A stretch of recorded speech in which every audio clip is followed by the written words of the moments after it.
12:41, la noticia del día es la decisión de la Corte Constitucional de tumbar la ley de financiamiento por vicios de procedimiento. Rocío Franco, ¿qué viene ahora?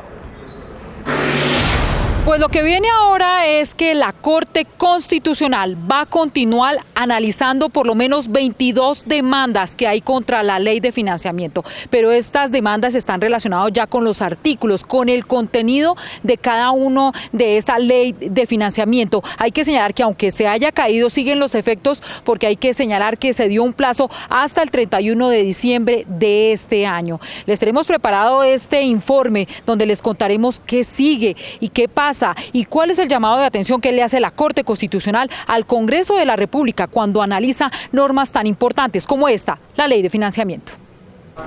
El rechazo de la ley de financiamiento por parte de la Corte Constitucional por un problema en su trámite no acabó con el estudio de la norma. Al tiempo que ese tribunal dio 3 meses para que se presente un nuevo proyecto, también seguirá estudiando las demandas que se presentaron contra la ley. En total son otras 22 que apuntan al fondo de la norma y que la Corte podrá estudiar porque la ley permanecerá vigente hasta el 31 de diciembre.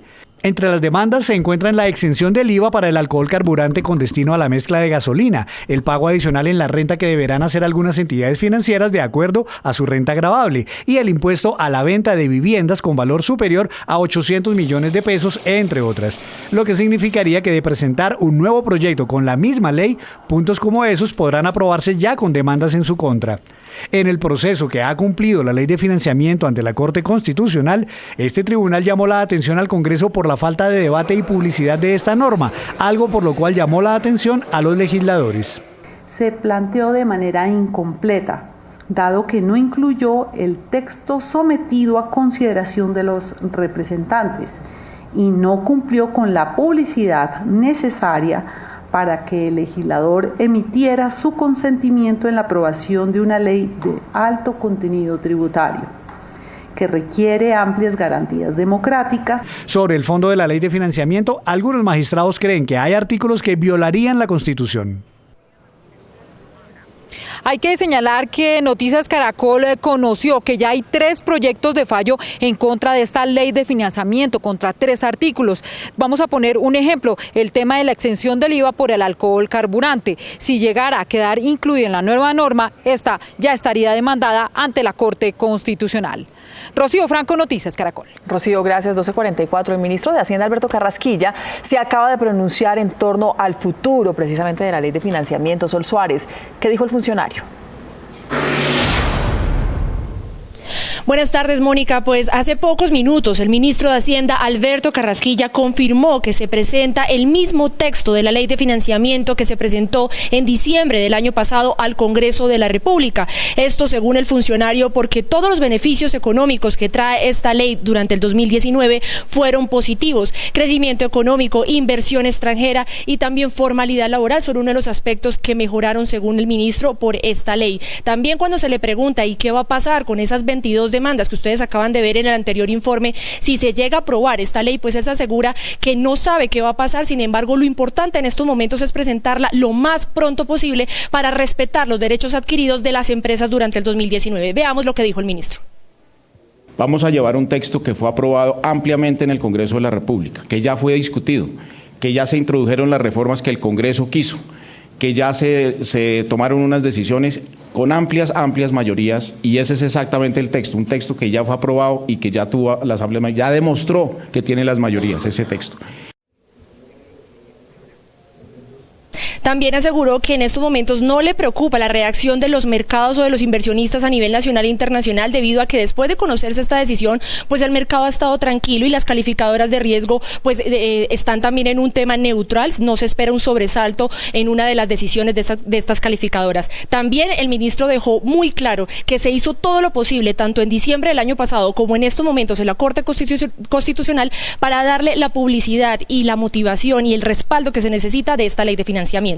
Desde el centro de Bogotá, Sol Suárez Jaramillo, Noticias Caracol.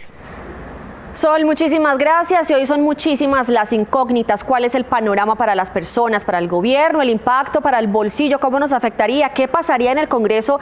Y los riesgos de no aprobarse el nuevo proyecto. Pues para aterrizar este tema estamos con Víctor Grosso de Data IFX. Víctor, bienvenido a Noticias Caracol. Y la primera pregunta, al caerse la ley de financiamiento, ¿cómo se vería afectado el recaudo tributario? Es decir, la plata que recibe el gobierno por los impuestos que pagamos las personas y las empresas. Catalina, buenas tardes. Pues en el corto plazo no habría un impacto significativo sobre el recaudo de impuestos porque la decisión de la Corte tiene efectos a partir del próximo año, así que el gobierno recaudaría sin problemas los más de 7 billones de pesos que esperaba conseguir este año. El próximo año, inclusive, el recaudo de impuestos podría aumentar un poco, aunque no haya ley de financiamiento, porque se caerían esos beneficios tributarios que recibieron las empresas. La mayor preocupación, Catalina, está sobre el impacto, sobre el efecto, sobre el crecimiento de la economía. Lo que podría pasar, pero entonces, ¿qué debería llevar ese nuevo proyecto que dice el presidente que prometió además presentaría con carácter de urgencia? Catalina, el gobierno ha dicho que presentará un proyecto idéntico al que se cayó, manteniendo los mismos beneficios. Entonces,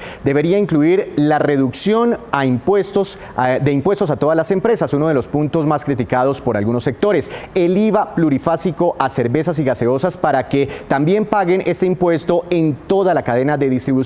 Debería tener los beneficios a las empresas de la economía naranja. Además, debería incrementar los impuestos a las personas que más ganan plata y que tengan los patrimonios más altos. Sobre todo, que cumpla con los requisitos este proyecto en su trámite por el Congreso. ¿Cuál sería, Víctor, el mayor impacto si el gobierno no logra que se apruebe ese nuevo proyecto que sustituya esta ley de financiamiento? Pueden ser varios efectos. Podría impactar la confianza, la inversión extranjera y por ende restarle crecimiento a la economía. El mundo inversionista ahora está muy pendiente de si se aprueba o no el nuevo proyecto. Otros creen que cualquier impacto sería mínimo y transitorio. De hecho, hoy los mercados están tranquilos. El dólar no ha tenido mayores sobresaltos, tampoco las acciones en la Bolsa de Valores de Colombia. Víctor, gracias por explicarnos, por aterrizar ese tema acá en Noticias Caracol. Feliz tarde.